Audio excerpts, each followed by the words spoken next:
They sent my termination at 11:49 p.m., exactly 11 minutes before my shares vested. But the last director did not approve it until after midnight, and that signature moved control of the company. The subject line said the decision was effective immediately. The message said my access had been disabled, and the chief executive apparently believed he had beaten the clock. He had not, because the email's sent time was 11:49. The final board approval came after midnight. The notice reached the address required by my contract even later. By then, the shares had vested. The company's repurchase right was gone. The voting proxy over those shares had expired. And before breakfast, the executives who fired me no longer controlled the company. I need to explain something before this story goes any further. These were not ordinary stock units, waiting to become shares someday. I had helped build the company before it had departments, polished investor presentations, or an executive floor. My compensation included restricted founder shares. The shares already existed in my name, but a portion remained subject to reverse vesting.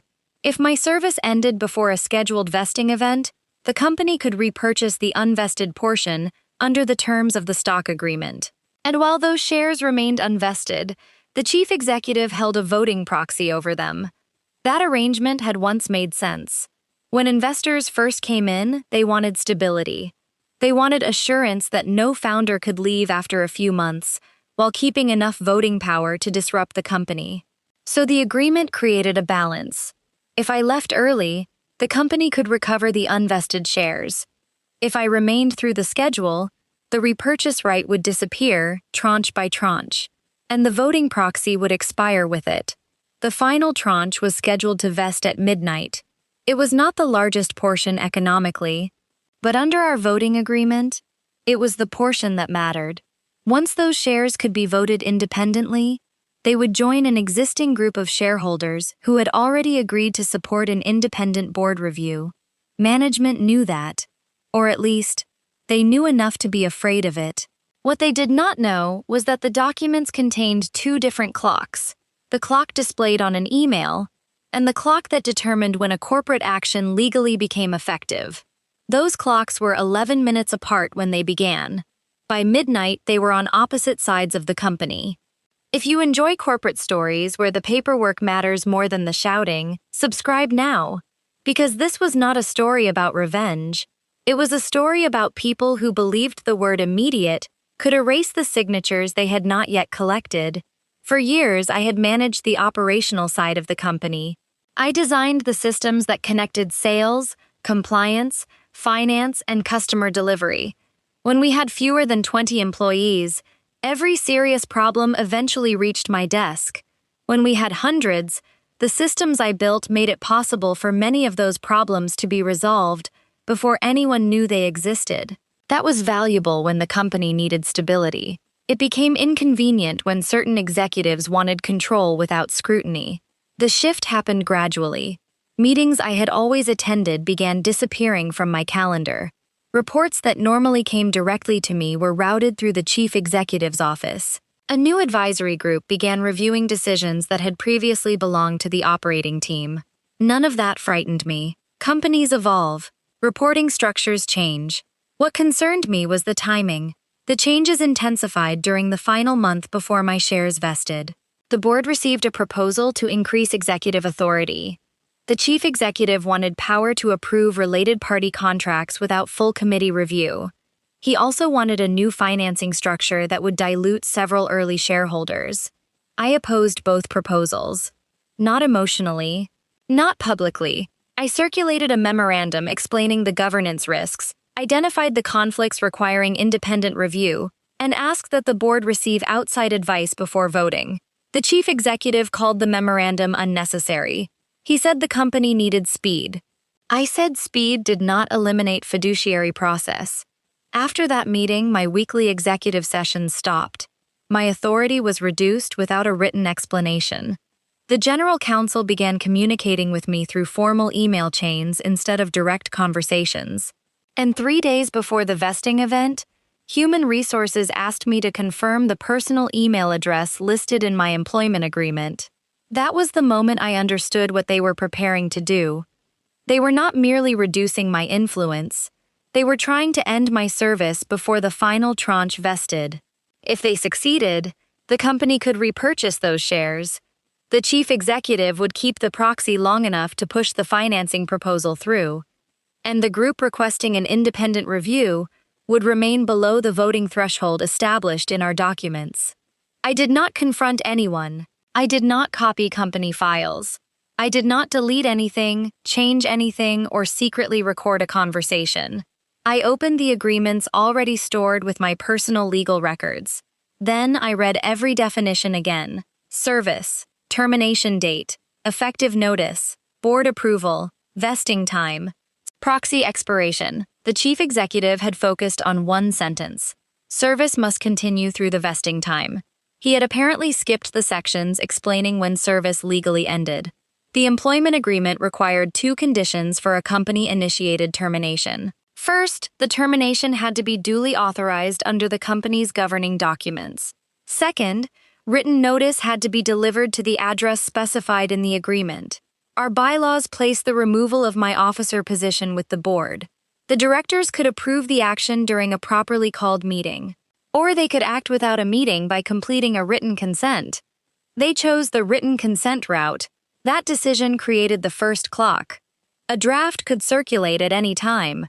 Some directors could sign before others, but under our documents, the action was not complete until the required consent had been obtained. The notice provision created the second clock. An email was not treated as delivered merely because someone pressed send. It was effective when received through the designated address and confirmed by the company's electronic delivery system. Those terms were not hidden. They had been negotiated after an earlier executive dispute, years before anyone imagined they would apply to me. My outside attorney read the provisions and gave me one instruction: do nothing dramatic. Preserve what I was entitled to preserve. Do not interfere with company systems. Do not contact individual directors. Do not attempt to influence the timing. Allow the company to follow, or fail to follow, its own procedures. So I waited. At 10:30 that night, my employee account stopped connecting to the internal network. That did not terminate my employment. Technology access and legal service status were defined separately. At 11:12, the company's document platform generated a board consent envelope. I knew that only because the audit report was later attached to the corporate record. At 11:36, Human Resources finalized a termination notice. At 11:49, the notice was sent. 11 minutes remained. The message said the termination was effective immediately and that all unvested equity was forfeited. The chief executive had written the ending before the company completed the action. I looked at the time, then I placed the phone face down. There was nothing for me to argue about. Either the authorization had been completed before midnight or it had not. Either the contractual notice had been delivered before midnight or it had not. The answer would not come from an executive's confidence. It would come from the audit logs. At 11:52, one director opened the consent but did not sign. At 11:55, the chief executive sent a reminder. At 11:57, Human Resources prepared the equity forfeiture entry.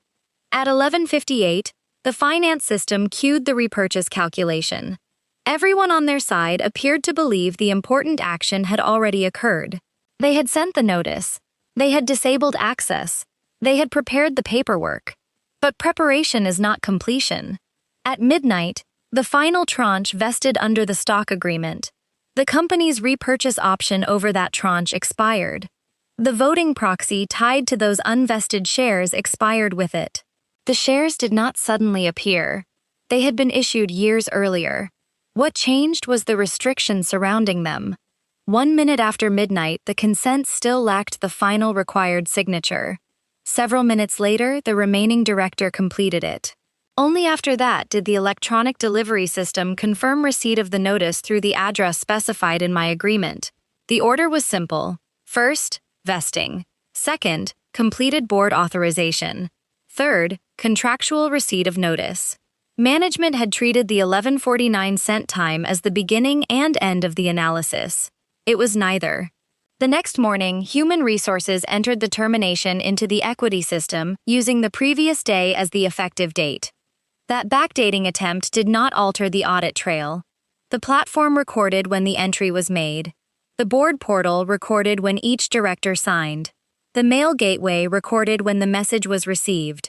And the stock agreement did not say the company could choose an earlier effective time after the fact. At 7:06 in the morning, I received a second email. This one came from the company's equity administrator. It stated that my unvested shares had been returned to the company under the repurchase provision. I forwarded it to counsel with one sentence.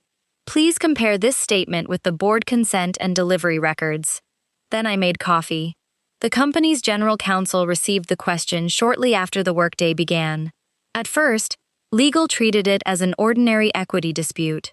That changed when the board portal produced its audit certificate. The certificate showed that the final consent had not been completed before the vesting time. Then the mail system produced its delivery report. That report showed the designated address had not received the termination notice until after the vesting time. Then legal opened the restricted stock agreement. The vesting provision was clear. The repurchase option applied only to shares that remained unvested when service legally terminated. The proxy provision was equally clear. It expired as each portion became vested. General Counsel asked Human Resources why the system showed a termination effective before the board had completed the written consent. Human Resources said they had used the time the email was sent. Legal asked where the agreement defined the sent time as the termination time. No one produced such a provision. The chief executive joined the review and insisted that the company's intention was obvious. Legal's response was much less interested in intention. The records showed a sequence. The agreements assigned consequences to that sequence, and no executive memo could move a completed timestamp backward. The chief executive then argued that disabling my access demonstrated that service had ended. Legal opened another section. Service status was not determined by network access. Otherwise, an accidental account suspension could terminate an employee's equity. They had drafted the agreement to avoid exactly that ambiguity. By mid-morning, the equity administrator had frozen the repurchase. The company's transfer records had not yet been changed permanently, which prevented the mistake from becoming even more complicated. But the voting records still had to be corrected. Those shares were no longer subject to the chief executive's proxy. They could now be voted according to my instructions. That was when the employment problem became a control problem. Because weeks earlier, several shareholders had signed a lawful agreement supporting an independent governance review if they collectively obtained enough voting power. Before midnight, their block lacked the necessary votes. After midnight, it did not. Here is the part management misunderstood. The newly vested shares did not allow me to walk into the building and declare myself chief executive. Stockholders and executives do not exercise the same authority. The shares gave our group the voting power defined in the charter and voting agreement. The board still managed the company, so the lawful path had several steps. First, counsel had to confirm that the shares were vested and eligible to vote.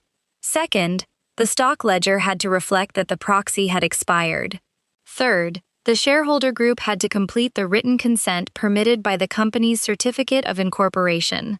Fourth, the newly constituted board, not the shareholders acting alone, would determine what happened to management.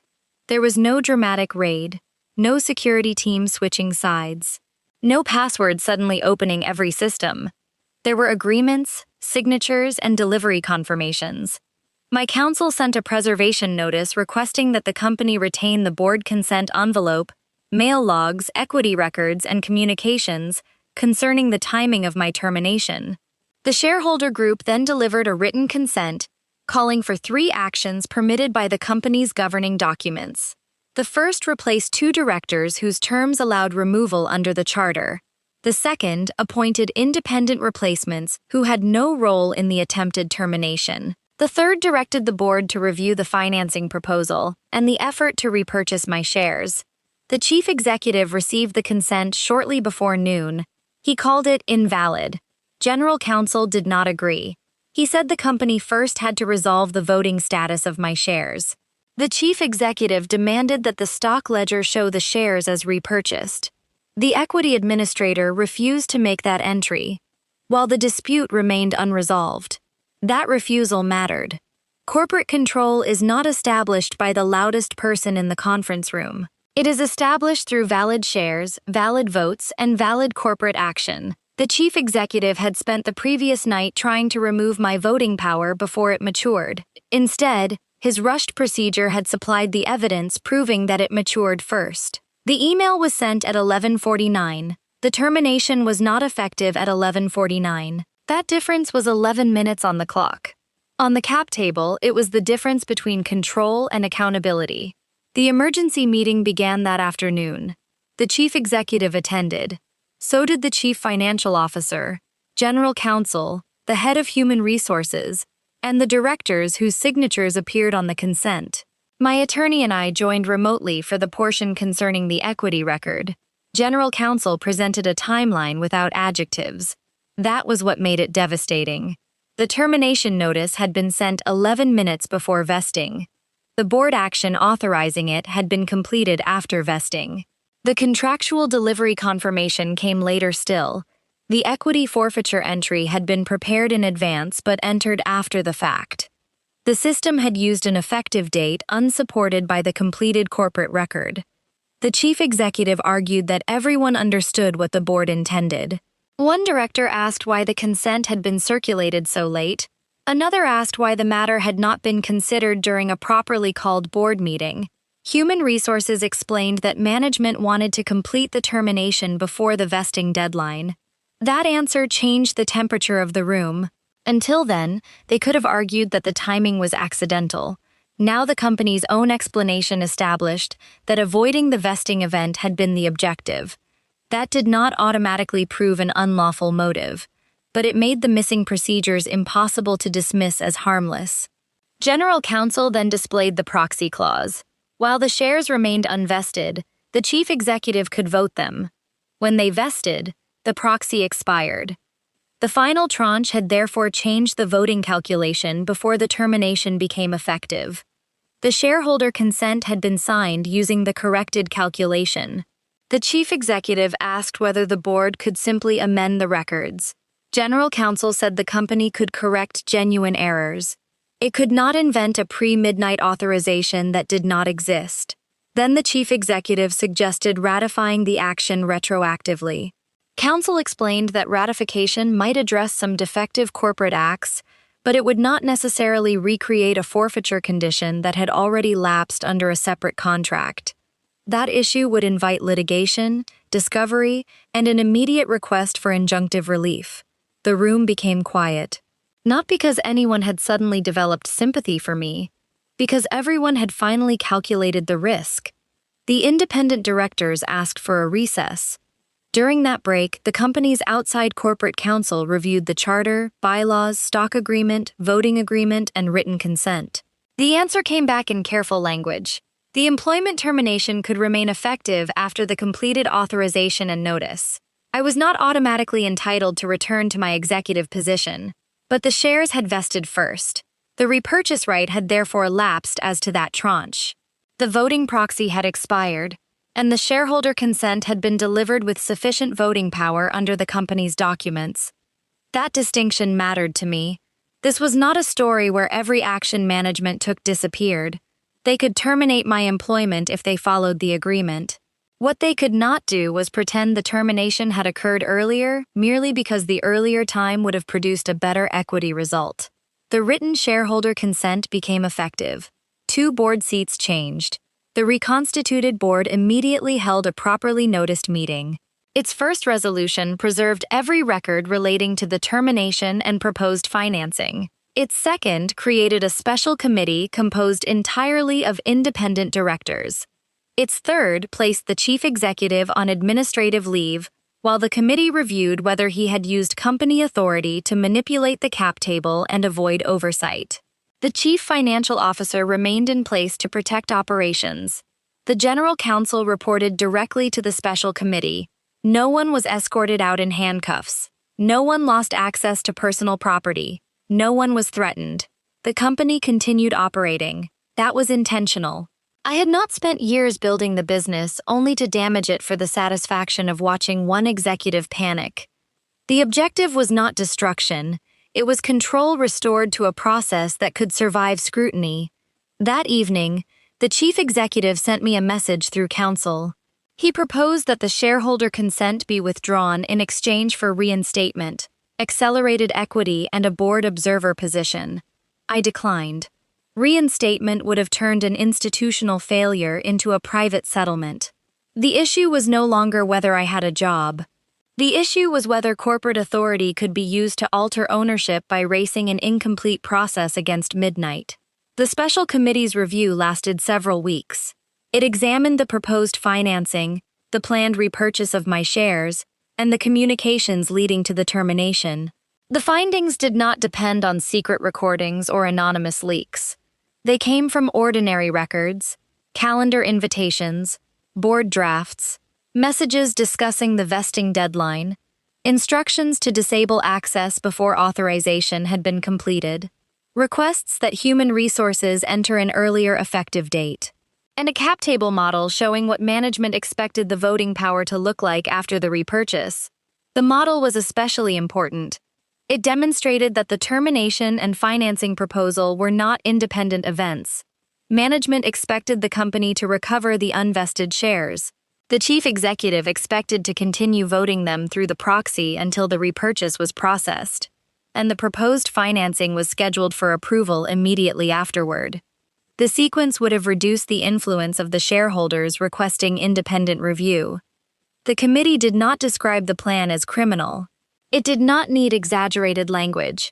It concluded that management had failed to follow the company's authorization procedures, had attempted to record an unsupported effective time, and had created a serious conflict between personal control and the company's governance obligations. The board removed the chief executive from his officer position. He retained whatever economic rights he lawfully owned as a shareholder, but he no longer managed the company. The head of human resources received a formal sanction for entering an effective date that did not match the completed corporate record. The equity administrator was commended for refusing to finalize the disputed repurchase. General counsel implemented a new rule. No termination tied to a material equity event could be processed without written confirmation of the authorization time, effective notice time, and award consequences. The financing proposal was withdrawn. A new proposal was later reviewed by the independent committee and approved with protections for minority shareholders. The company did not collapse. Customers did not flee. Employees continued receiving their salaries. The dramatic part had occurred in the boardroom. The responsible part happened afterward, when everyone resisted the temptation to turn governance into theater. I never returned to my former office. The company offered another executive role after the review, but I declined that too. I agreed to serve temporarily as a director, while the board recruited permanent independent leadership. That choice confused some people. They assumed the entire purpose of preserving the shares was to regain my title. It was not. A title can be removed in one meeting. Ownership, voting rights, and governance protections exist precisely because authority should not depend entirely on whoever controls the meeting invitation. The shares mattered because they prevented one executive from converting a personal disagreement into permanent control. The timestamp mattered because corporate systems are designed to remember what people later wish had happened differently. The board portal remembered when the final director signed. The mail system remembered when the notice arrived. The equity platform remembered when the forfeiture entry was created, and the agreements connected consequences to those events. Several months later, an investor asked whether I had intentionally allowed management to make the mistake. The answer was no. I did not control when the directors signed. I did not control when the notice was sent or delivered. I did not delay a company system. I did not conceal the agreement. Management had access to every document I used. Their lawyers had drafted or reviewed them. Their executives had signed them. Their problem was not that I had created a trap. Their problem was that they had treated procedure as decoration. They believed the company's intention could replace the company's actions. They believed effective immediately was a fact simply because someone typed it. They believed 11 minutes was enough time to remove years of earned ownership. And they were almost right. Almost is a dangerous word when the evidence records seconds. The final consequence did not appear in a settlement check. It appeared at the next shareholder meeting. For the first time in years, no single executive controlled the agenda through delegated voting power. The independent directors presented the company's performance, governance reforms, and revised financing plan. Questions were answered on the record, conflicts were disclosed, votes were counted using the corrected stock ledger. The business was not weaker, because management had lost unchecked control. It was more credible. When the meeting ended, I remained behind for a few minutes. The room looked ordinary. Water glasses, charging cables, printed voting reports. Nothing about it suggested that the direction of the company had turned on a late-night email. But that is how institutional power often changes. Not through a speech, through the definition section people skipped, through the signature that arrived too late, through the proxy that expired automatically, through the difference between sending notice and completing an authorized action. The chief executive had tried to remove me before my shares vested. He sent the email at 11:49, 11 minutes before midnight. But companies do not run on what one person meant to finish. They run on what their documents show was actually completed. By the time they finished firing me, the shares were mine to vote. And by the time they understood that, control had already moved. So was it revenge? I do not think so. Revenge would have meant damaging the company because someone tried to damage me. I did the opposite. I preserved the records. I followed the agreements. I used the voting rights the documents gave me. And when control changed, I supported an independent process rather than taking the chief executive's chair for myself. They tried to beat midnight. They forgot that midnight was not a negotiation. It was a timestamp. What is your verdict? Was the board right to remove the chief executive? Or should the company have been allowed to treat the 11:49 email as effective even though the required authorization was completed later? Share your answer in the comments. And subscribe for more original stories about corporate betrayal, lawful counter-strategy, and the documents executives wish they had read before pressing send.